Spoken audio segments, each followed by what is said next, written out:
God visions ministry की ओर से इफिसियों की पत्री का अध्ययन किया जा रहा है। और आदरणीय प्रभु के दास श्री राज मंडल जी, जो कि दिल्ली से हैं, वो इन सत्रों में हमारी अगुवाई कर रहे हैं। अगर आप में से कोई पहली बार जुड़े हैं तो आपका स्वागत है। और हम इस पूरे सत्र में बने रहें। और प्रति मंगलवार को ये सत्र होते हैं ठीक इसी समय में 7 बजे से शुरू होकर। तो आप अवश्य हर मंगलवार जुड़ें और इफिसियों की पत्री के अध्ययन में संभागी हों, आशीषित हों। तो मैं ये समय लेकर एक बार फिर से स्वागत करना चाहता हूं आदरणीय प्रभु के दास को, और आगे का समय प्रभु के दास के हाथों में। धन्यवाद सौरभ जी। और प्रभु यीशु मसीह के मधुर नाम में मैं आप सबों को भी नमस्कार कहता हूं।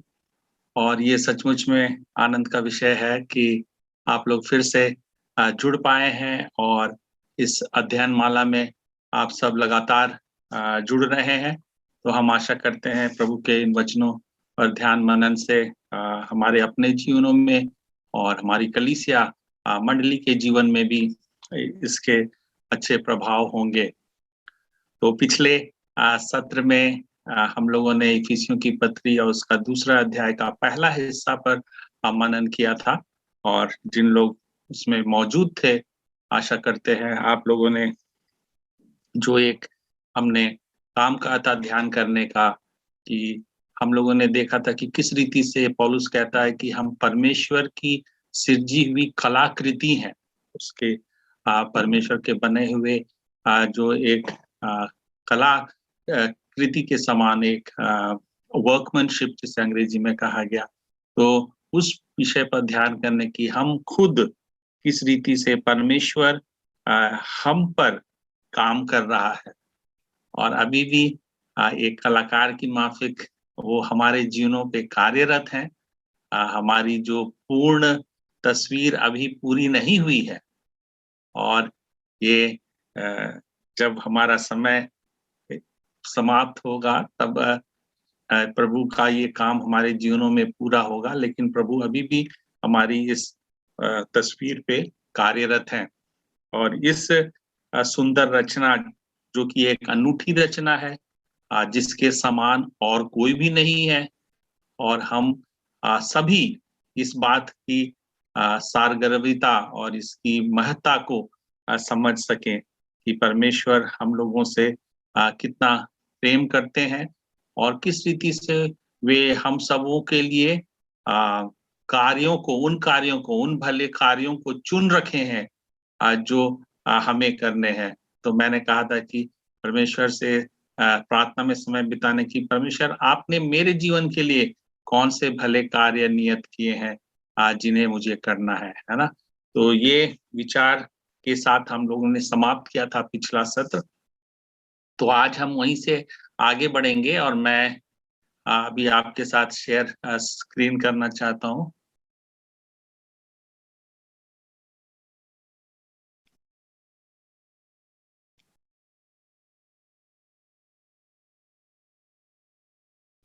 तो आज की अध्ययन माला का शीर्षक है मसीह में एक, और इसके लिए हम दूसरी अध्याय के 11 पद से आगे ध्यान करेंगे। तो मैं शुरू करने के लिए एक सवाल आपसे पूछ रहा हूं। क्या आपने खुद को कभी ऐसी परिस्थिति में पाया है जब आपको ऐसा महसूस हुआ कि आप दूसरे दर्जे के नागरिक हो? मतलब सेकंड क्लास सिटीजन्स कहते हैं ना कभी कभी, दोयम दर्जे का नागरिक। या अगर वो समझ में नहीं आ रहा तो दूसरे शब्दों में हम कहेंगे कि जब आपके साथ भेदभावपूर्ण रवैया अपनाया गया हो, आपको लगा कि आपके साथ एक समान व्यवहार नहीं किया गया। आप अपने आप को, जैसे कि दूसरा व्यक्ति जो आपसे व्यवहार कर रहा है, आपको नीचा देख रहा है या आपको उतना महत्व नहीं दे रहा है। क्या कभी आप लोग अपने आप को ऐसी परिस्थिति में देखे हैं, पाए हैं या अनुभव किए हैं?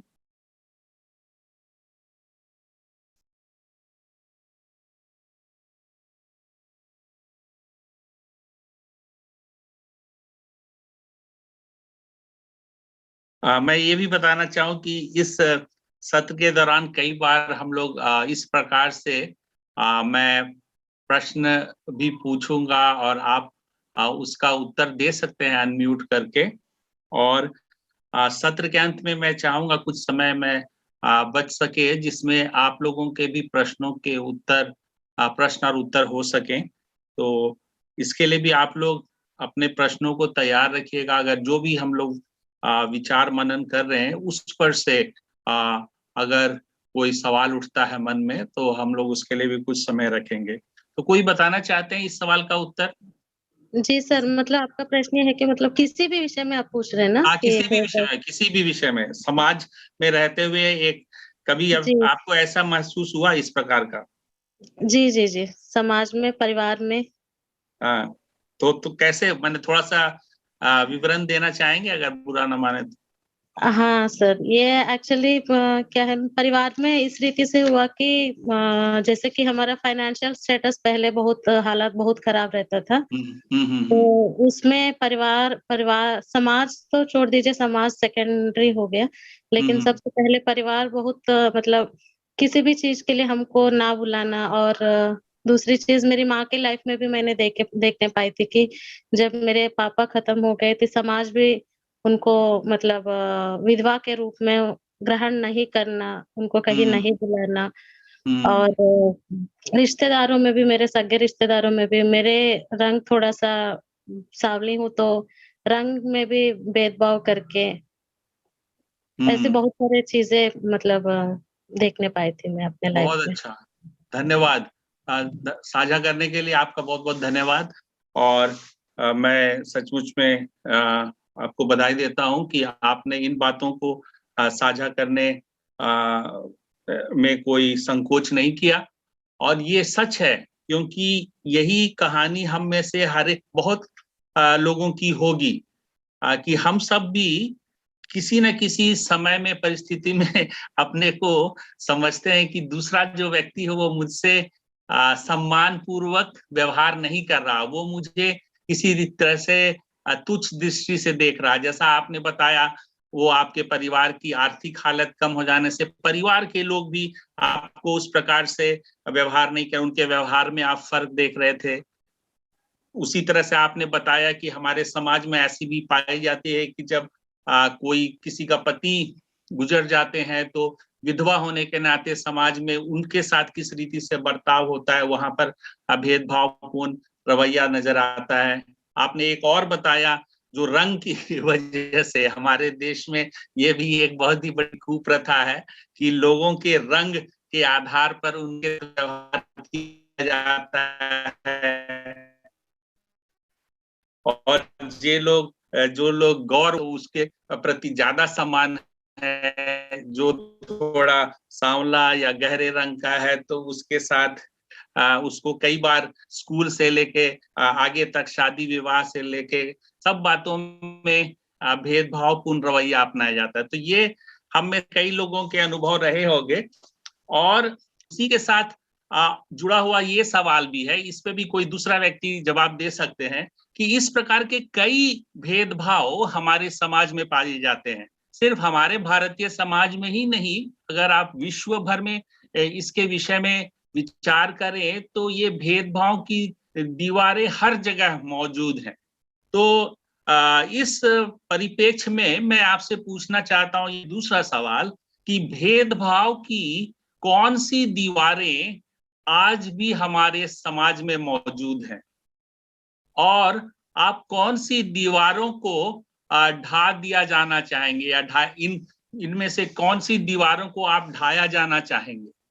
तो कोई बताना चाहेंगे इस प्रश्न का उत्तर कि कौन सी भेदभाव की दीवारें आज भी हमारे समाज में व्यापक तौर पर व्याप्त हैं, और आप इनमें से कौन सी दीवारों को ढा दिया जाना चाहेंगे? हमारे आसपास से भैया बहुत सा ऐसा रहता है। एक तो जातिगत भेदभाव बहुत होता है, और एक जो अमीरी गरीबी का भेदभाव बहुत ज्यादा है। तो बकायदा उसको लिए एक्स्ट्रा खाना नहीं बनवाते, उसको अलमारी नहीं देते, वहाँ बेड नहीं देते, हाँ तो बोले हैं, बोला होता ना ऐसे ऐसे। दूसरे व्यक्ति जो है बोल रहे हैं वो म्यूट कर लीजिए अपना, जो नहीं बोल रहे हैं वो कृपया म्यूट रखें। हाँ भाई, आप जो बोल रहे थे प्लीज जारी रखें। एक तो जैसे आपने कि बताया जातिगत आधार पर और आर्थिक तौर पर अमीरी गरीबी का भेदभाव जो दीवार है वो कह रहे हैं, और क्या कह रहे थे? और एक जो हमारा भारत देश में देखते विधवा का जो पुनर्विवाह जैसा है वो भी बहुत कम है अधिकतर देखा जाए तो। हाँ, और हमारा नॉर्थ इंडिया में अधिकतर जो लड़कियों के बारे में जो जो कन्या भ्रूण हत्या है वो भी बहुत ज्यादा है।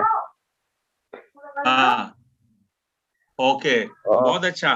तो धन्यवाद, आपने बताया जो जाति आधारित जो सामाजिक व्यवस्था है उसके आधार पर काफी दीवारें हैं, भेदभाव हैं, एक दूसरे के साथ रिश्ता नहीं बनाते, एक दूसरे से दूरी बना के रखते हैं, सामाजिक दूरी, है ना।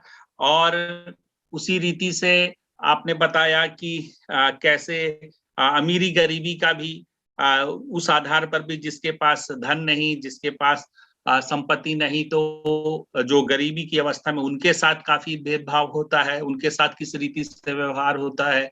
उसी रीति से आपने बताया जो लिंग आधारित मतलब पुरुष और स्त्री का, ये भी एक बहुत बड़ा भेदभाव हमारे समाज में पाया जाता है। उसकी आपने एक अच्छी उदाहरण भी प्रस्तुत किया कि उसके आधार पर कन्या भ्रूण हत्या जो होती है, कि लड़कियों का हमारे समाज में दोयम दर्जा, कि वो उसको समझा जाता है कम, उसकी वैल्यू कम है, और इसलिए लोग लड़की नहीं चाहते और लड़की पता लगा लेते हैं पहले आजकल कि अगर गर्भ में लड़की है तो उसे गर्भपात करा देते, और उसी को कहते हैं लिंग आधारित कन्या भ्रूण हत्या, है ना।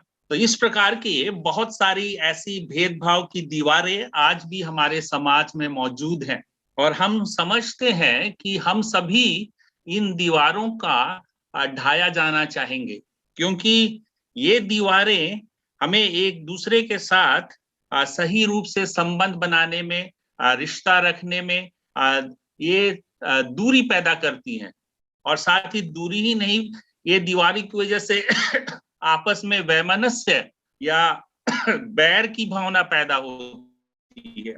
उसी रीति से कई हो सकते हैं, और देशों में आप पाएंगे नस्ल आधारित, जिसे कहते हैं रेशियल या काले गोरे का, है ना, भेदभाव, जो दुनिया के कई देशों में पाया जाता है। उसी रीति से हम लोग आजकल धार्मिक आधार पर जो भेदभाव है, कौन किस धर्म का मानने वाला है उसके आधार पर भेदभाव, तो ये सारे बहुत सारी भेदभाव की दीवारें आज भी हमारे समाज में मौजूद हैं। तो धन्यवाद देते हैं आपकी चर्चा के लिए। अब इस पृष्ठभूमि को ध्यान में रखते हुए आइए हम लोग आज का जो वचन का खंड है उसे पढ़ेंगे, और इसके लिए मैं अनुरोध करूंगा किसी एक जन से, कृपया जोर से आप अनम्यूट करके पद 11 दूसरे अध्याय का 11 से लेके 22 पद तक कोई एक जन पढ़ दे, और बाकी लोग ध्यान से सुनेंगे। वचन पाठ में जाएंगे। परमेश्वर के वचन में इस प्रकार लिखा हुआ है, इस कारण स्मरण करो कि तुम जो शारीरिक रीति से अन्य जाति हो, और जो लोग शरीर में हाथ के किए हुए खतने से खतना वाले कहलाते हैं, वे तुमको खतना रहित कहते हैं। तुम लोग उस समय मसीह से अलग और इस्राएल की प्रजा के पद से अलग किए हुए और प्रतिज्ञा की वाचाओं के भागी ना थे, और आशाहीन और जगत में ईश्वर रहित थे।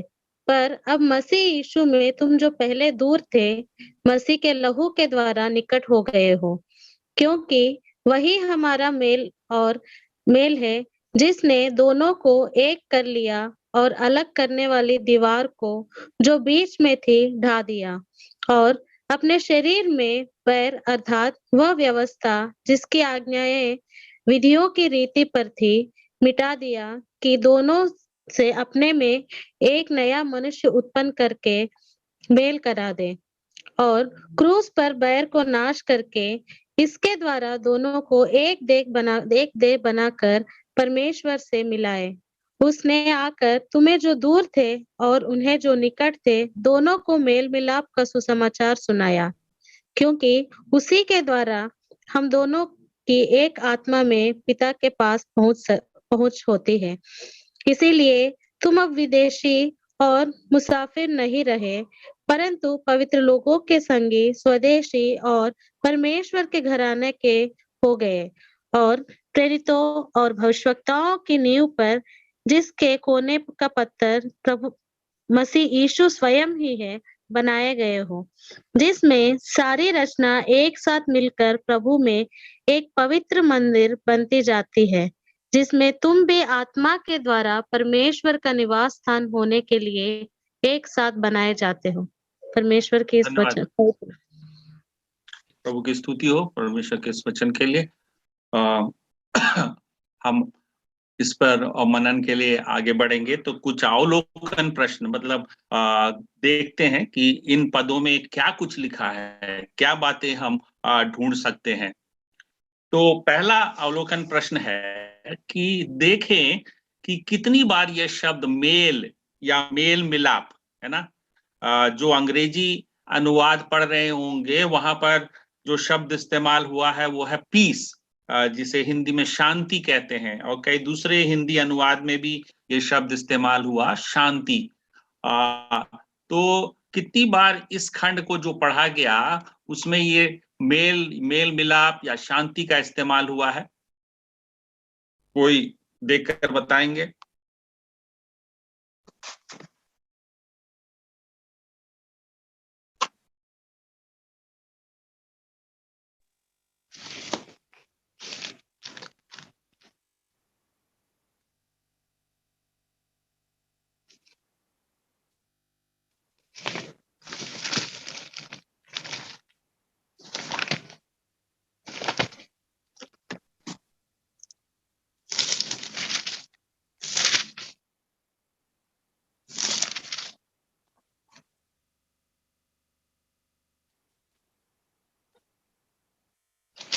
मत्ती 5 नहीं, इसी खंड में जो हमने पढ़ा 11 से 23 के बीच में, 11 से 22 के बीच। जी क्या बोल रही थी? 4 बार हुआ है अंकल। हाँ ठीक है। तो कहाँ पर थोड़ा बताएंगे, कौन कौन से पदों में? 14 पद में पहले लिखा है, क्योंकि वही हमारा मेल है जिसने दोनों को एक कर लिया और अलग करने वाली दीवार को। और दूसरा मेल है 15 पद में, और अपने शरीर में बैर अर्थात व्यवस्था जिसकी आज्ञा विधियों की रीति पर थी मिटा दिया, कि दोनों से अपने मन में एक नया मनुष्य उत्पन्न करके मेल करा दे। फिर एक 16 पद में है, और क्रूस पर बैर को नाश करके इसके द्वारा दोनों एक देह बनाकर परमेश्वर से मिलाए। और एक है क्या, 17 में, 17, हाँ, उसने आकर तुम्हें जो दूर थे और उन्हें जो निकट थे दोनों को मेल मिलाप का सुसमाचार सुनाया। बहुत अच्छा, थैंक यू, धन्यवाद। तो यहाँ पर हम लोग देख रहे हैं कि कई बार ये शब्द मेल मिलाप इस्तेमाल हुआ है, और यही जो दूसरा एक हिंदी अनुवाद है, नया अनुवाद है, उसमें मैं पढ़ देता हूं आप लोगों के लिए। वहां पर जैसे 14 पद में लिखा है, क्योंकि वही हमारी शांति है ना, और 15 पद में उसको लिखा है इस प्रकार से कि इस प्रकार उन्होंने यहूदियों तथा गैर यहूदियों को अपने से मिलाकर एक नए मानवता की सृष्टि की और शांति स्थापित की। यहाँ मेल की जगह पर इस अनुवाद में शांति इस्तेमाल हुआ है। फिर 17 पद में, तब उन्होंने आकर दोनों को शांति का शुभ समाचार सुनाया, है ना। और इस रीति से हम लोग यहाँ पर देख रहे हैं कि या तो वही शब्द यहाँ पर जो बाकी अनुवाद में पढ़ा गया, मेल या मेल मिलाप, या परमेश्वर के 16 में जैसा है परमेश्वर के साथ मेल कराया, है ना। तो ये शब्द जो है जो उसका मूल शब्द यूनानी भाषा में जो शब्द इस्तेमाल हुआ, और उसी का जो इब्रानी भाषा में एक शब्द होता है वो है शालोम। और ये शालोम शब्द से हम सभी परिचित होंगे क्योंकि बाइबल में ये कई बार इस्तेमाल होता है, और जिसका अर्थ है खुशी या सलामती या संघर्ष का अंत या शांति बहाली या अच्छा स्वास्थ्य या भला चंगा, इस प्रकार से ये शब्द जो शलोम, और उसी को शायद इसी से ही उर्दू का भी जो हम लोग शब्द इस्तेमाल करते हैं कि सलाम, है ना। तो सलाम, जब सलाम कहते हैं तो हम दूसरे व्यक्ति को इन सारी बातों के लिए उनको हम उनके लिए कामना करते हैं कि सलाम भाई साहब, तो उसका मतलब है कि आप सलामत रहें, आप खुश रहें, आपको शांति मिले, है ना, आपका भला अच्छा स्वास्थ्य रहे, आप भला चंगा रहे। तो वही सलाम या सलामती या शलोम, तो ये शब्द, और हिंदी में उसको शांति कहते हैं, है ना। तो ये सारे शब्द का एक अर्थ हम लोग यहाँ पर देखते हैं, और इन पदों में जो खंड में हम लोग पढ़ रहे हैं 11 से लेके 22 पद तक में, वहां पर इसका कौन सा अर्थ मुख्य रूप से प्रकट हो रहा है। कई अर्थ में ये शब्द शलोम या जो शांति को हम यहाँ पर हम बताया मैंने, उसके कई तरह से अर्थ प्रयोग होते हैं, लेकिन इन खंडों में जो 11 से 22 का हम लोगों ने पढ़ा है, उसमें मुख्य रूप से कौन सा शब्द प्रकट किया गया है।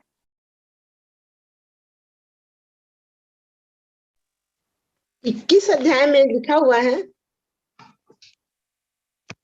21 अध्याय में इसी का हम लोग कह रहे हैं, और हम लोग अभी जो इफिसी 11 दूसरा का 11 से 22 पे ही मनन कर रहे हैं, तो इसी इन पदों में मैं कह रहा हूँ, जिसमें लिखा है, जिसमें 21 पद में, जिसमें सारी रचना एक साथ मिलकर प्रभु में एक पवित्र मंदिर बनते जाते हैं, जिसमें तुम भी आत्मा के द्वारा परमेश्वर का निवास स्थान होने के लिए एक साथ बनाए जाते हो। तो मैं पूछ रहा हूं कि ये शब्द जो पीस है या मेल करा, उसका यहाँ पर जो मुख्य जो भाव जो यहाँ पर प्रयोग में लाया गया है, वो है मेल कराने का, है ना, वो एक दूसरे को जोड़ने का, और आपस में जो भी संघर्ष या बैर की रहा हो उसका अंत करने का, शांति स्थापित करने का। तो ये यहाँ का, इस खंड का मुख्य भाव है। ये हम को समझना बहुत ही आवश्यक है कि प्रभु यीशु मसीह ही हमारा मेल है, प्रभु यीशु मसीह ही हमारी शांति है, और इसीलिए उसके प्रभु यीशु मसीह के लिए कई बार प्रयोग है, यशायाह नबी की पुस्तक 9वें अध्याय में भी उन्हें शांति के राजकुमार के रूप में प्रस्तुत किया गया, है ना। तो ये जो शांति, यीशु मसीह का जो व्यक्तित्व है, यीशु मसीह जो खुद व्यक्ति रूप में आए, तो वही हमारी शांति बने। और यीशु मसीह में कैसे जो भी दीवारें हैं भेदभाव की, जिसके विषय में हमने आगे में चर्चा की, वो कैसे यीशु मसीह ने उन दीवारों को ढाकर उनसे बीच में मेल कराया, यही इस खंड का मुख्य एम्फसिस है या मुख्य उस पर जोर दिया गया है। तो आइए हम लोग उसको देखें कि किस तरह से प्रभु यीशु मसीह ने ये शांति स्थापन किया, किस रीति से प्रभु यीशु मसीह ने ये मेल कराया, उसके विषय में पौलुस यहाँ पर क्या लिख रहे हैं। तो उसको समझने के लिए पहले पौलुस इस बात को जानने कि यहाँ किन दो मुख्य समुदायों को वो संबोधित कर रहे हैं, किन का वर्णन किया गया है। पहला इस्राएलियों का और दूसरा उन प्रजाओं का जो आशाहीन और जगत में ईश्वर रहित थे। यानी पहले जो लोग कौन है, जो लोग अन्य जाति लोग कहलाए जाते थे, इस्राएली लोग को छोड़कर। हाँ, तो जो इजरायली नहीं थे, है ना, नॉन इजरायली या हम लोग कहेंगे यहूदी और गैर यहूदी। तो जो लोग अपने को यहूदी समाज का अंग मानते थे और वो अपने को इजराइल की प्रजा का हिस्सा मानते थे, तो उनके लिए जितने बाकी लोग थे उनको लोग गैर यहूदी, उन लोग जैसे कि हिंदी अनुवाद में लिखा गया अन्य जाति, या वो लोग कहते हैं जेंटाइल्स, या उन लोगों का अपना ही उसके लिए शब्द होगा। तो आप लोग भी इस बात से परिचित होंगे कि हमारे अभी के समाज में भी जो अपने लोग हैं और जो दूसरे लोग हैं, तो दूसरे लोगों के लिए एक शब्द होता है ना, कि दूसरे लोगों को एक शब्द से पुकारते हैं। मैं पता नहीं कि आप लोग इससे वाकिफ हैं या नहीं, कि आपकी अपनी भाषा में भी जो अपने हैं, अपनी समुदाय है, उसके लिए एक शब्द सूचक होता है, और जो उस समुदाय के हिस्सा नहीं है उनके लिए एक दूसरा शब्द होता है ना। तो उसी रीति से जो यहाँ पर यहूदी थे, वे लोग जो यहूदी नहीं थे, जो गैर यहूदी थे, जिसको जेंटाइल, सो ज्यू एंड जेंटाइल, है ना। तो उसी रीति से हमारे अपने समाज में भी आप लोग अपने अपने संदर्भ में सोच सकते हैं कि कौन से शब्द इस्तेमाल किए जाते हैं।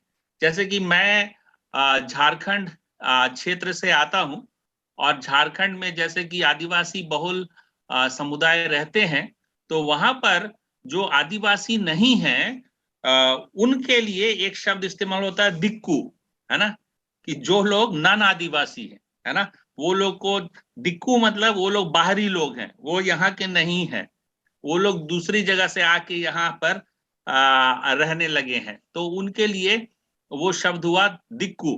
तो उसी रीति से आप लोगों को भी पता होगा आपके अपने अपने संदर्भों में कौन से शब्द जो दूसरे समुदाय के लिए, जिसको गैर समझते हैं, गैर आदिवासी, है ना, या यहाँ पर गैर यहूदी, तो उनके लिए क्या शब्द है, और इन दोनों के बीच में क्या हो रहा है उसको हम लोग आगे देखेंगे। तो गैर यहूदी जो थे उनके विषय में कुछ बता रहा है। तो यहाँ पौलुस जब इस पत्र को लिख रहे हैं, तो मैंने बताया था कि इफिसस की मंडली के लोगों को लिख रहे हैं, और इफिसस की मंडली में कुछ लोग तो यहूदी पृष्ठभूमि से ही आए थे, जिन्होंने मसीह को ग्रहण किया था, मसीह के शिष्य हो गए थे, और कुछ लोग थे जो कि ऐसे गैर यहूदी पृष्ठभूमि से आए थे। और इन गैर यहूदियों को पौलुस यहाँ पर लिख रहा है। जब 11 पद शुरू होता है तो उसमें लिखता है, इस कारण स्मरण करो कि तुम जो शारीरिक रीति से अन्य जाति हो, और जो लोग शरीर में हाथ के किए हुए खतने से खतना वाले कहलाते हैं, वे तुमको खतना रहित कहते हैं। ये भी बता रहा है। देखो, जैसे मैंने आपको बताया कि जो लोग खतना वाले, खतना क्या था, वो एक यहूदी परंपरा थी या रीति थी। वो खतना जो अब्राहम के साथ जब परमेश्वर ने वाचा बांधी थी कि तुम मेरे लोग होगे, तो उसके साथ जब वाचा बांधी, तो उस वाचा का एक प्रतीक चिन्ह था कि जो पुरुष के शिश्न के अगली खलरी को काट दिया जाता था 8वें दिन जन्म के, है ना। तो वो जो उसको खतना कहते हैं, और वही खतना वाले अपने को, खतना जो एक प्रतीक था जो अपने शरीर में वो बच्चे से देखते थे, वो जानते थे इसके द्वारा से कि हम लोग फर्क लोग हैं। और ये बात उनको बार बार उनके मन में डाला जाता था कि हम लोग परमेश्वर के लोग हैं, हम लोग परमेश्वर की निज प्रजा है, परमेश्वर ने अपने वचन का प्रकाशन हमें दिया है, परमेश्वर ने नबियों को हमारे भेजा है, जिसके द्वारा से वो हमसे बातचीत करते हैं, और परमेश्वर ने हम लोगों को अपनी निज प्रजा बनाया है, और हम लोगों का परमेश्वर की दृष्टि में विशेष स्थान है। और बाकी जो लोग हैं वो इस प्रकार के नहीं हैं। बाकी लोग को वे एक तरह से तुच्छ दृष्टि से देखते थे, एक तरह से उनका एक दोयम दर्जा मानते थे, वो एक सेकंड क्लास सिटीजन उनको समझते थे। तो इसी को पौलुस यहाँ पर कह रहा है कि तुम जो शारीरिक रीति से अन्य जाति हो, या तुम लोग जो गैर यहूदी हो, और जिसको खतना वाले लोग बेखतने वाले कहते हैं, तो ये दो समुदाय के विषय में बता रहा है। तो उनकी क्या 5 बातें यहाँ पर पौलुस बताता है उनके बारे में, उसके कुछ विशेषताओं को, उनके कुछ गुणों को पौलुस प्रकट करता है कि कैसे बता रहा है। कोई बताना चाहेंगे? 12वें पद में उसके बारे में लिखा है कि वे जो बिना खतने वाले थे, जो गैर यहूदी थे, उनकी क्या स्थिति, उनके विषय में पौलुस क्या कह रहा है, क्या माना जाता था उनको? वे मसीह से अलग थे। हाँ, और इसराइल की प्रजा के पद से अलग किए हुए हैं और प्रतिज्ञा की वाचा के भागी ना थे, आशाहीन थे और जगत में उनका कोई ईश्वर मतलब ईश्वर नहीं थे, ईश्वर रहित थे। रहित, हाँ ठीक है, बहुत अच्छा, धन्यवाद। तो वे मसीह से अलग थे, मतलब मसीह जो एक मसीहा के आने की जो एक आशा, यहूदी लोग काफी वर्षों से, सैकड़ों वर्षों से ये मसीहा आएगा, परमेश्वर ने जो प्रतिज्ञा की है वो अपना दाऊद के वंश से हमें एक मसीहा भेजेगा जो हमें निजात दिलाएगा, जो हमें मुक्त करेगा, इस प्रकार की जो अभी हम गुलामी में है उससे हमें छुटकारा देगा। तो ये जो मसीहा के आने की जो एक आशा यहूदी लोगों के पास थी, तो वे कह रहे हैं कि तुम मसीह से अलग थे, क्योंकि उनके लिए कोई मसीहा की आशा नहीं थी। बाकी लोगों के लिए, उनके लिए कोई छुटकारा देने वाले के विषय में कोई कल्पना नहीं थी, ये कह रहे हैं। उसी तरह से वो कह रहे कि इजराइल की प्रजा के पद से अलग किए हुए, तो जो एक सिटीजन का जो कॉन्सेप्ट होता है, नागरिक, है ना, हम लोगों के देश में भी जैसे कि पिछले 1-1.5 साल में आपने देखा होगा जो नागरिक अधिनियम जो बना था ना, जिसके लिए काफी विरोध प्रदर्शन हुआ कि कौन नागरिक है, नागरिकता के लिए किस रीति से कई लोगों को अपनी प्रमाण पत्र दिखाने होंगे, और जैसे कि आसाम इत्यादि प्रदेशों में ये एक बड़ा सवाल हो जाता है कि कौन नागरिक है और कौन गैर नागरिक, और किसी को अपनी नागरिकता प्रमाणित करने के लिए किस प्रकार के दस्तावेजों की जरूरत है।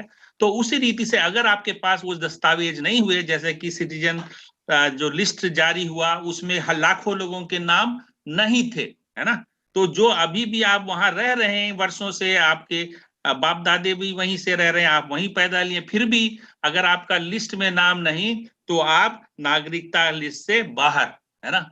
तो उसके बाद क्या होगा आप जानते हैं कि उसका परिणाम क्या होगा, और उसी के भय से इसके विरोध में कितना विरोध हुआ। तो उसी रीति से ये इजराइल की जो नागरिकता, इजराइल का जो एक सिटीजनशिप, उससे वे लोग बाहर थे, उसमें उनका कोई स्थान नहीं था।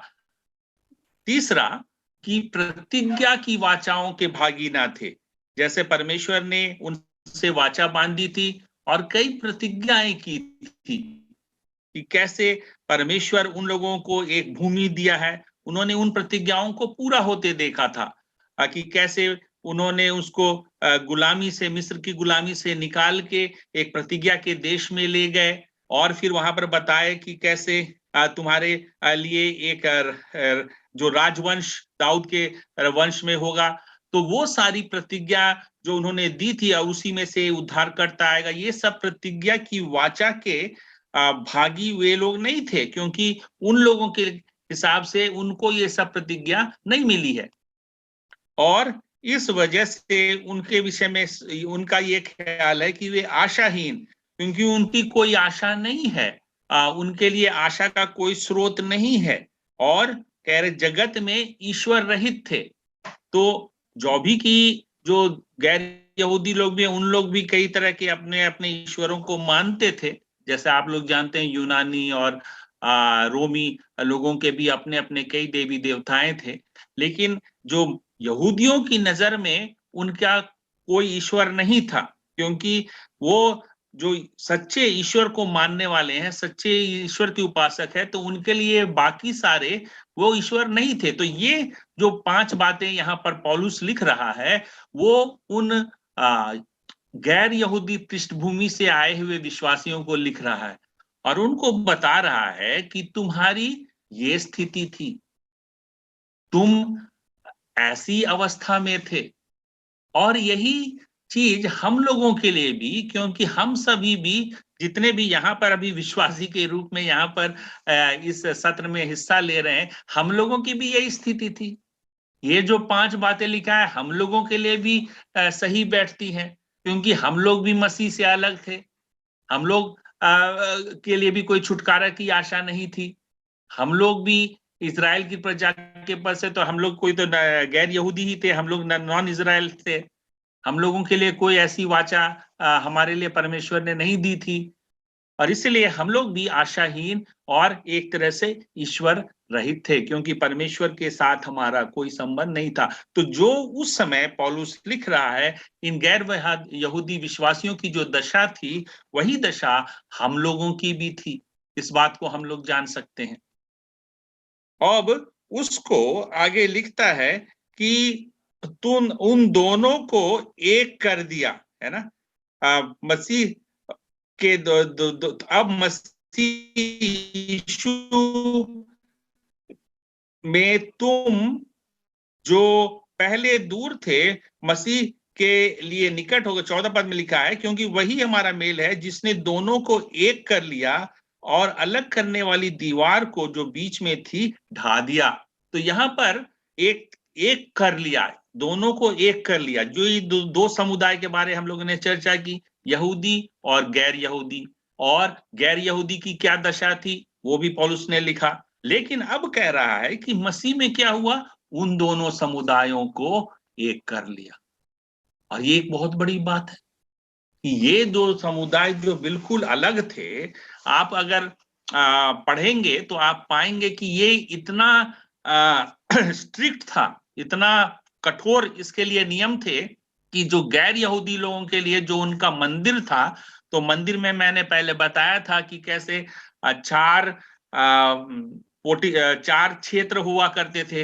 एक क्षेत्र जहां की जो सबसे महापवित्रतम स्थान, जहां पर सिर्फ महापुरोहित साल में एक बार ही वो बलिदान चढ़ाने के लिए जाता था, है ना, वो तो महापवित्र स्थान। और उसके बाद जो पवित्र स्थान जहां पर सिर्फ लेवी लोग परमेश्वर की आराधना उपासना की जो कार्य होते थे वो करते थे। और उसके बाद जो दूसरा स्थान था, जो याजक लोग, जहां पर जो लोग बलि के लिए लेकर आते थे चढ़ावा, उन सबको चढ़ाते थे, है ना। और उसके बाद का जो क्षेत्र था वो था यहूदी पुरुषों के लिए, जहां पर यहूदी पुरुष वहां तक जा सकते थे। और उसके बाद का किनारे का जो इलाका था, उसमें यहूदी स्त्रियां और बच्चे वहां प्रवेश कर सकते थे।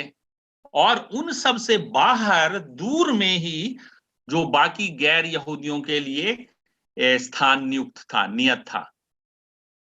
और गैर यहूदी लोग जो यरूशलेम के इस मंदिर का वो सिर्फ दर्शन ही कर सकते थे। वो दूर से जो सबसे किनारे का जो एरिया था वो उनके लिए नियुक्त था। और हरेक जो इस अलग अलग जो इलाका मैंने बताया, जो क्षेत्र में नियत किए गए थे, उसमें द्वारपाल होते थे, जो संतरी होते थे। और वो संतरी का काम यही था कि वो लोगों की जांच करे कि वो सही व्यक्ति है कि नहीं कि अंदर जा सकता है। और जो गैर यहूदियों के लिए जो दीवार थी, उस दीवार के बाहर अभिलेख अभी भी मिले हैं उसके, उसमें लिखा हुआ था कि अगर कोई गैर यहूदी इस प्रवेश स्थान से आगे पाया गया तो वो अपने जान के खतरे पर, है ना। इतना स्ट्रिक्ट था वो कानून। तो उसका मतलब कि कोई भी गैर यहूदी दूर से वो मंदिर का दर्शन तो कर सकता है, लेकिन उसके जो स्थान उसके लिए नियुक्त थे बाहर के गलियारे में, उससे बाहर अंदर वो नहीं जा सकता था। और अगर कोई चला गया गलती से भी तो उसके लिए बहुत ही कठोर परिणाम जो मौत हो सकती है ना। जैसा कई जगह आप दिल्ली में हम लोग यहाँ देखते हैं, जो आर्मी कैंटोनमेंट का एरिया होता है, कई जहाँ बड़े बड़े ऑफिसर्स रहते हैं, तो कहीं पर बहुत ही सुरक्षा का मामला है, तो वहां पर लिखा रहता है अंग्रेजी में, trespassers will be shot at sight. मतलब कोई इसमें गैर जिनको अधिकार नहीं है, वो अगर उसमें प्रवेश करता है तो देखते ही गोली मार दी जाएगी, है ना। ऐसा लिखा रहता है सूचना पट पे। तो समझ लीजिए उसी तरह की ऐसी जो सूचनाएं गैर यहूदियों के लिए लिखी रहती थी उस मंदिर में। तो लेकिन मसीह ने इन दोनों को एक कर दिया। तो इस एक करने की प्रक्रिया की द्वारा क्या क्या बातें हासिल हुई, हम पद 13 से 16 में उसे पाते हैं। तो कोई बताना चाहेंगे देखकर कि पद 13 से 16 में, जैसे कि जो दूर थे उनको निकट कर दिया। ये पहला बात 13 में हम देखते हैं। और कौन सी बातें हुई, कोई बताएंगे? मसीह के लोहू के द्वारा हम इस मसीह हम निकट आए हुए हैं, मसीह के लोहू के द्वारा। 13वें पद में हाँ, तो उन निकट हो गया। हाँ, दूर थे अब निकट हो गए, ठीक है। जो दूर थे वो निकट, क्योंकि हमारा मेल जिसने दोनों को एक कर लिया और अलग करने वाली दीवार को जो बीच में थी ढा दिया। और अपने तो बीच का जो दीवार था, है ना, जो एक दूसरे के बीच में दूरी बनाते थे, जो एक दूसरे से मिलने नहीं देते थे, उस दीवार को तोड़ दिया, ढा दिया, ठीक है। और क्या हुआ? और जो जिसकी आज्ञाएं विधियां की रीति पर थी मिटा दिया, कि दोनों से अपने में एक नया मनुष्य उत्पन्न करके मेल करा दे, और क्रूस पर बैर को नाश करके उसके द्वारा दोनों को एक देह बनाकर परमेश्वर से मिलाए। उसने अच्छा, धन्यवाद। हाँ, बस ठीक है, वहीं तक। तो हम लोग देख रहे हैं कि क्या क्या हुआ इस एक करने की प्रक्रिया में। बीच में जो अलग करने वाली दीवार थी उसे ढा दिया। आप में से जो कुछ लोग 80 के दशक में थे, आप लोग उस समय समाचार इत्यादि पढ़ते होंगे, तो आपको याद होगा कि जो सन 1989 में जर्मनी में थी बर्लिन की दीवार, है ना, बड़ी ऊंची दीवार, जो द्वितीय विश्व युद्ध के बाद जर्मनी को दो भागों में बांट दिया गया था, पूर्वी जर्मनी और पश्चिमी जर्मनी।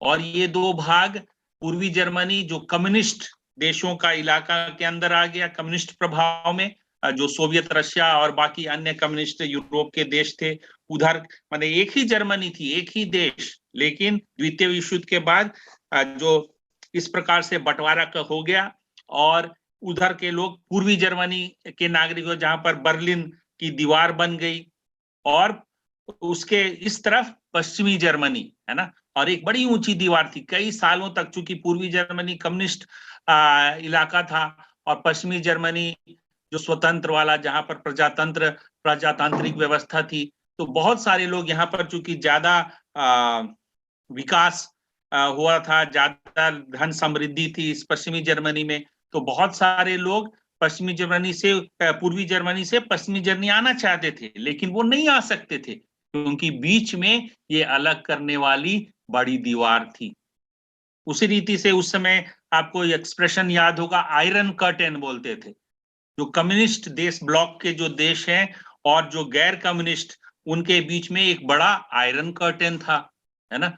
उस आयरन कर्टेन की वजह से जो कम्युनिस्ट विचारधारा के जितने देश थे, उसमें किसी भी प्रकार का बाइबल या सुसमाचार इत्यादि का प्रचार करना बहुत ही मुश्किल था, क्योंकि वहां पर ऐसा अधिकार लोगों को प्राप्त नहीं थे, और इस वजह से उस आयरन कर्टेन को पार करना बहुत ही मुश्किल था। जो उस आयरन कर्टेन को पार करा के, जैसे आप लोग पढ़े होंगे जिन रिचर्ड वुमब्रेंड वगैरह, कि उस आयरन कर्टेन के पार वो सुसमाचार प्रचार करने, तो कैसे जान के खतरे उनके ऊपर होते थे। तो लेकिन 1989 में जो राजनीतिक घटनाक्रम इस प्रकार से बदले कि वो बर्लिन की दीवार तोड़ दी गई, ढा दी गई, और उसके बाद से किस रीति से ये जो पूर्वी जर्मनी और पश्चिमी जर्मनी करके अलग अलग जो देश थे, उनका विलय हो गया, पुनः एक जर्मनी, है ना। तो इस प्रकार से जो आप अभी के परिप्रेक्ष्य में भी देखे होंगे, इसी प्रकार से इन दोनों समुदायों के बीच में ये जो अलग करने वाली दीवार थी वो ढा दी गई। और फिर पौलुस लिख रहा है कि व्यवस्था आधारित विधियां जो लॉ पे बेस्ड थी, है ना, परमेश्वर ने जो नियम मूसा को दिए थे, और ये सारे जो नियम जो आप लय व्यवस्था और व्यवस्था में पाते हैं, तो वो विधियां जिनका उनको पालन करना जरूरी था, वो भी उनके बीच में बैर का कारण थी, क्योंकि उसके आधार पर क्या खाना है, नहीं खाना है, कौन शुद्ध है, कौन अशुद्ध है, क्या आप खा सकते हैं, क्या नहीं खा सकते, कैसा आपको पहनना है, कैसे आपको अपने समुदाय में जो भी कुछ नियम कानून है, वो सारे कुछ उस व्यवस्था के आधारित थी। और उसी को यहाँ पर लिख रहा है कि जिनकी आज्ञाएं विधियों की रीति पर थी, उनको मिटा दिया। तो अब ये सारी व्यवस्था जब मसीह आए तो वो सब निर्मूल हो गई, है ना। उस व्यवस्था अब उस पे आधारित जो भी विधियां थी उनका पालन करना अब जरूरी नहीं रहा मसीह में, और दोनों से अपने में एक नया मनुष्य उत्पन्न करके मेल करा दिया। तो ये नहीं कि जो यहूदी थे उनको कुछ गैर यहूदी वाला कुछ जामा पहना दिया, या जो गैर यहूदी थे उनको कुछ यहूदी जामा पहना दिया, ऐसा नहीं। लेकिन दोनों में से एक नया मनुष्य उत्पन्न किया यीशु मसीह में। This is the about creating a new humanity, एक नई मानवता। और ये एक बहुत ही महत्वपूर्ण तथ्य पौलुस बता रहा है कि जब हम मसीह में आ गए तो हम इस नई सृष्टि के अंग, एक नई मानवता के हिस्से हैं। अब हम, इसीलिए अन्य स्थानों में पौलुस कहता है अब जो मसीह में है वो क्या है, वो नई सृष्टि है, पुरानी बातें सब बीत गई, देखो सब नई हो गई, है ना। और इसी को गलतियों की पत्री उसका 3 अध्याय और उसके 28वें पद में इस प्रकार से लिखा है कि अब ना कोई यहूदी रहा और ना यूनानी, है ना। तो ये जो यहूदी और गैर यहूदी या यहूदी या यूनानी का जो फर्क था वो मिट गया मसीह में। ना कोई दास ना स्वतंत्र।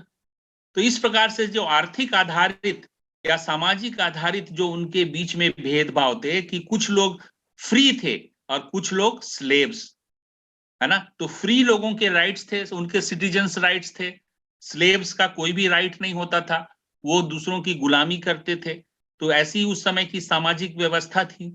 तो अब कह रहा है कि अब मसीह में आ गए तो ना कोई दास है ना स्वतंत्र, और ना कोई नर ना नारी, क्योंकि तुम सब मसीह यीशु में एक हो। और यदि तुम मसीह के हो तो अब्राहम के वंश और प्रतिज्ञा के अनुसार वारिस भी हो। तो इसलिए प्रभु यीशु मसीह में एक नई व्यवस्था आ गई जो है प्रेम की व्यवस्था। और अब ये सारी जो भेदभाव की दीवारें थी, चाहे वो नस्ल आधारित भेदभाव की दीवारें यहूदी यूनानी का, या सामाजिक व्यवस्था आधारित जो दास और स्वतंत्र का, या लिंग आधारित नर और नारी का, जो भेदभाव आज भी हम अपने समाज में पाते हैं, ये सब मसीह ने ढा दिया। और इसलिए ये बात बहुत ही प्रमुख है हम सब के लिए भी, क्योंकि हम भी जिस समाज में रहते हैं आज भी, जैसा आपने बताया, आप इन भेदभावों को अनुभव करते हैं। और सबसे दुख की बात यह है कि मसीह की कलीसिया में भी इस भेदभाव को आप अनुभव कर पाते हैं शायद, क्योंकि कई कलीसियाओं में भी इस प्रकार के भेदभाव अभी भी जारी रहते हैं, अलग अलग तरीके से। स्त्री पुरुष का भेदभाव, पुरुषों को ऊंचा स्थान, उनको जैसे कि नागरिकता में जैसे कि है ना, और ऊंचा स्थान प्राप्त है, स्त्रियों को नीचा स्थान प्राप्त है। या चाहे जाति आधारित शादी विवाह के मामले में फिर भी हम पूछते हैं कौन जाति का है, किस बैकग्राउंड का है ना, और उसके आधार पर शादी तय करते हैं। या आपने जैसा बताया कि चूंकि अगर किसी के पास बहुत धनी है, वो चर्च में बहुत दान देता है या चर्च के लिए बहुत कंट्रीब्यूट करता है, तो उसके साथ एक सम्मान पूर्वक व्यवहार होता है। और जो ऐसा नहीं करता है, जो उतना धनहीन है, तो उसके साथ कोई संबंध नहीं रखता है। तो इस प्रकार की बातें भेदभाव की वो हमारे समाज में, कलीसिया में भी पाई जाती है। और इसीलिए मसीह ने क्या किया, जो यहाँ पर पौलुस लिख रहा है, ये बहुत ही महत्वपूर्ण है हम लोगों के लिए, कि दोनों को एक देह बनाकर परमेश्वर से मेल करा दिया। तो सिर्फ उन दोनों के बीच में ही मेल नहीं कराया, लेकिन हम उन दोनों का परमेश्वर से मेल करा दिया। तो अब मसीह यीशु में कौन सी नई स्थिति प्राप्त हुई?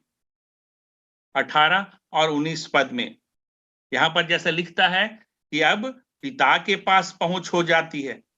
We all both have access to God, है ना, गॉड द फादर। अब विदेशी और मुसाफिर नहीं रहे, है ना, कि जिनको जैसे कि हम लोग नागरिकता अधिनियम के तहत में कह रहे हैं कि ये लोग विदेशी है, उनको बाहर भेज दो, ये लोग घुसपैठिए हैं, है ना, इनका कोई हमारे देश में इनका कोई अधिकार नहीं है, उनको यहाँ से बाहर भेज दो, निष्कासित कर दो। तो इस प्रकार जो विदेशी और स्वदेशी या मुसाफिर या जो वहां के रहने वाले, तो इस प्रकार के जो बातें थी उनके लिए कि अब वो ना रही, अब हम लोगों को स्ट्रेंजर्स या एलियंस ऐसा नहीं कहा जाएगा, और पवित्र लोगों के संगी स्वदेशी और परमेश्वर के घराने के हो गए हो, कि अब निज प्रजा, परमेश्वर की निज प्रजा जो पहले इजराइल अपने को मानती थी, तो हम सभी उस जो बता रहा है जो गैर यहूदी भी हैं, तुम भी उनके साथ, जैसा आपने गलतियों में अभी पढ़ा, तीसरा गलतियों 3:29 में, कि तुम भी अब अब्राहम के वंशज बन गए, और अब्राहम को जो प्रतिज्ञा दी जिसके द्वारा से सारे इजराइल को वो प्रतिज्ञा मिली, अब वो प्रतिज्ञा सब लोग जो मसीह में आ गए उनके लिए पूरी होती है। तो ये सारी बातें यीशु मसीह के इस कार्य के परिणाम स्वरूप हुई।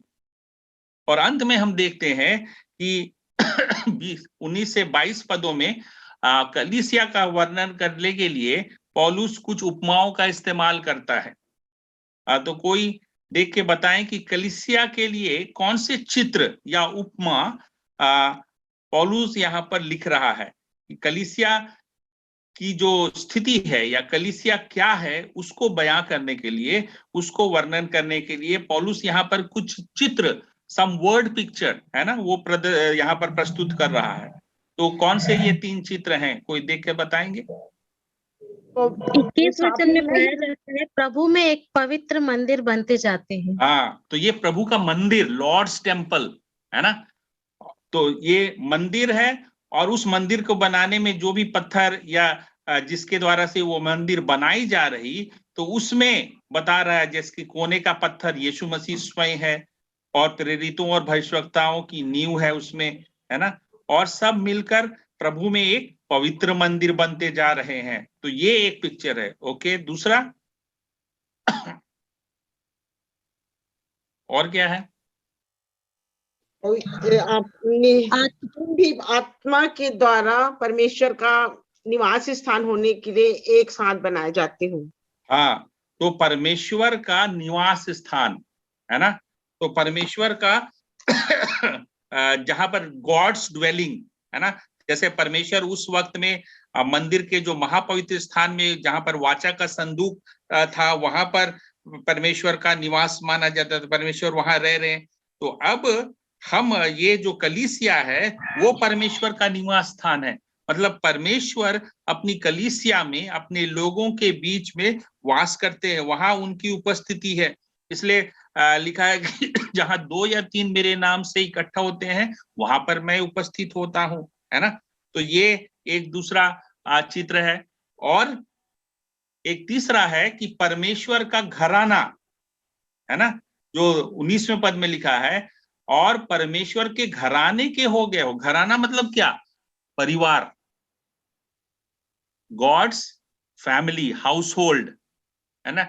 जो घराना होता था उस समय, जो मुखिया के साथ साथ उसमें जो उसके बेटे बेटी, पत्नी और बहू और जितने भी वहां पर काम करे, सब उस घराने के अंग है ना। तो उस रीति से जो कलीसिया है वो अब परमेश्वर की परिवार बन गया, परमेश्वर का घराना हो गया, है ना। सॉरी तो घराना मतलब जैसे यीशु मसीह भी जब उससे उनकी माता और उनके भाई बहन मिलने आए थे, तो वो उनको भिजवाए थे ना कि कह दो कि आपके परिवार वाले आपसे मिलने आए हैं। तो प्रभु यीशु मसीह ने क्या किया कि जो परमेश्वर की आज्ञा को मानता है, जो उसकी इच्छा को चलता है, वही है मेरे भाई बहन और मेरी माँ और पिता, है ना। तो इस रीति से कलीसिया में जब हम प्रभु यीशु मसीह की इच्छाओं पर चलते, उसकी परमेश्वर की आज्ञाओं को मानते, तो हम उसके घर के परिवार के अंग हो जाते हैं। तो ये 3 चित्र कलीसिया के लिए पौलुस प्रस्तुत कर रहा कि the church is God's household, the church is the holy temple and the church is the dwelling place of God, है ना। तो ये कलीसिया को जब हम लोग जिस कलीसिया के अंग है, इस बात को जाने कि हम लोग परमेश्वर के घराने के अंग हैं। हमारा पिता खुद पिता परमेश्वर है, और जब हम लोग किसी घराने को बिलोंग करते हैं तो उस घराने के लिए हमें जब भी व्यवहार, तो उसमें तुम उस घराने के हो, उसके जैसा व्यवहार करो, है ना। कुछ ऐसी काम ना करो जिससे तुम्हारे घराने की इज्जत पे कोई आंच आए, है ना। इस प्रकार की बातें हम करते हैं। तो इस बात को हमें जानना है, जब हम कलीसिया के अंग है तो हम परमेश्वर का ही घराना है। परमेश्वर के हम पवित्र मंदिर में एक एक पत्थर करके बनते जाते हैं, और परमेश्वर हमारे बीच में वास करता है।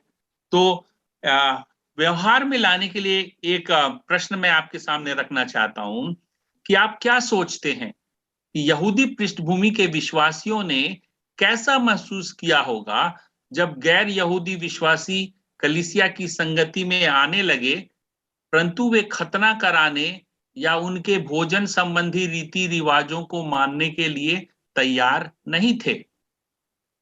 तो आप लोग इस पर सोच कर सकते हैं, विचार कर सकते हैं कि जो उस समय जैसा यीशु की कलीसिया में यहूदी पृष्ठभूमि के भी विश्वासी थे, और वहां पर कलीसिया में अब आने लगे थे जो लोग गैर यहूदी पृष्ठभूमि से आ रहे थे, तो वो लोग आ तो रहे हैं, लेकिन वे लोग जो खतना कराना, जिसको यहूदी लोग बड़ा ही महत्वपूर्ण समझते थे कि परमेश्वर के घराने का अंग होने के लिए खतना कराना जरूरी है, लेकिन जो गैर यहूदी वो कहेंगे नहीं, हम क्यों खतना कराएं, हम तो मसीह के विश्वासी हैं, हम क्यों खतना कराएं। या यहूदी लोग कह रहे थे कि भोजन में क्या खाना है, उनका नियम होता था कि इसका फला का मीट नहीं खाना है ना, और कि जो इधर बाजार में मिलता है मीट सेल होता है उसको नहीं खाना है, उसको विशेष रीति से जो किया जाता है वही खा सकते हो, है ना। तो ये सारे बहुत रीति रिवाज थे जो यहूदी मानते थे।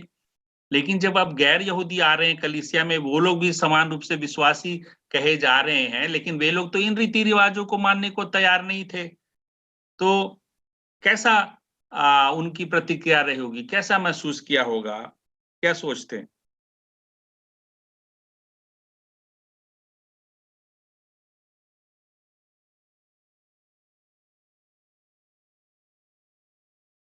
आपको मालूम है कि प्रेरितों के काम में इसके विषय में लिखा है कि किस रीति से ये बड़ा वाद विवाद का विषय बन गया, और कैसे उन दोनों ग्रुपों के बीच में एक गुटबाजी होने लगी, और जो यहूदी पृष्ठभूमि के लोग थे वे लोग जबरदस्ती करना चाह रहे थे कि नहीं, उनको भी अगर विश्वासी कहलाना, कलीसिया के अंग बनना चाहते, उनको भी ये करना ही होगा, अगर वो नहीं करेंगे तो फिर उनका कोई स्थान नहीं, है ना।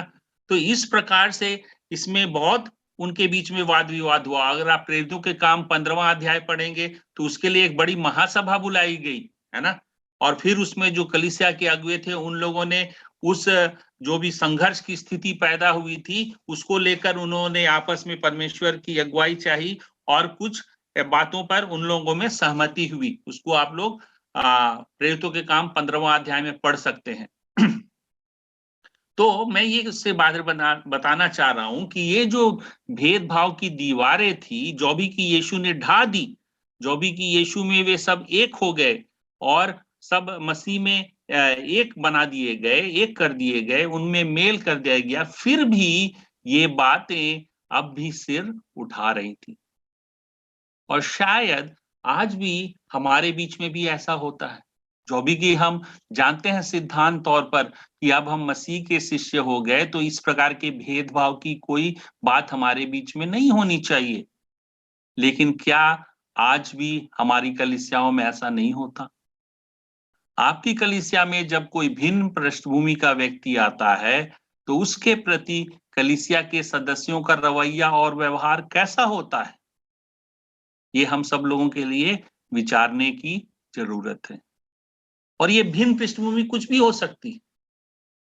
जैसे कई स्थानों में अगर हमारे समाज के आधार पर कुछ लोग जो विश्वास में पहले से हैं वो समझते हैं कि हम सब ऊंची जाति पृष्ठभूमि से आए हैं, कई लोग इस बात में बड़ा गौरवान्वित महसूस करते हैं, और जब अपनी गवाही भी प्रस्तुत करते हैं तो कहते हैं कि मैं तो इस फला जाति से आया, है ना, जिसकी समाज में थोड़ी कद्र है, समाज में ज्यादा सम्मान है। तो वो जब मसीह में भी आ जाते हैं तो अपनी गवाही में भी इस बात को रखते हैं कि मैं फलाने फलाने। जाति से आता हूँ, प्रभु ने मुझे बुलाहट दी। तो जब कोई दूसरा व्यक्ति जो उस जाति का नहीं है, तो वो जब कलीसिया में आता है तो उनके प्रति ऐसे व्यक्तियों का क्या व्यवहार होता है?